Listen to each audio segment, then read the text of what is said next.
if we stick with food and we invite and choose 16 students and we say, go find a food product, that's their sandbox.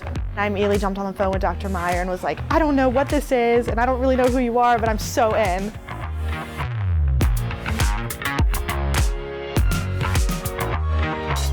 So Binge Top is a year-long program where students get the opportunity to learn through experience what entrepreneurship is all about.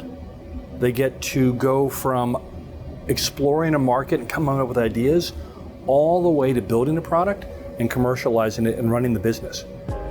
The students started in the fall in a competition. We had 4 groups of 4 in this exact kitchen competing on these different Binge Tops. My original team, we were sitting outside of the B school at one of the outdoor tables and just trying to bounce off ideas off each other, trying to figure out, what kind of product we wanted to make. And from there, we moved in the direction of going for an allergy-friendly snack. And that's where trail mix came to mind because, they're based in peanuts and tree nuts. We decided, okay, what's the best alternative for peanuts and tree nuts? And that's where the crunchy roasted beans came into play.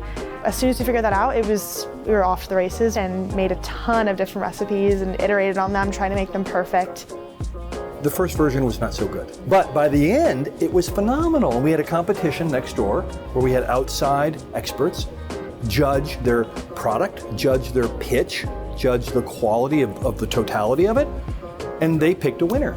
And in that moment, we went from 4 competing teams to 1 company.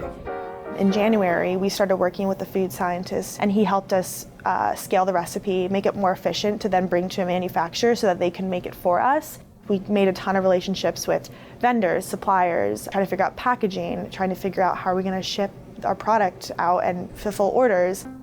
I've definitely learned that it takes a village in order to get this project done. We are at a great advantage that we have 16 people in our class. It's very unusual in a startup community. That's the only way we've been able to move as fast as we can because we have people who are so motivated and just are willing to fall down and get back up and willing to make mistakes because the only way that we move forward is to make those mistakes. We learn through what we might deem as failures. I don't view them as failures. If I've learned, how can I have failed, right? So you learn through doing, and that to me is what this is all about. You can do more than what you thought, regardless of your discipline.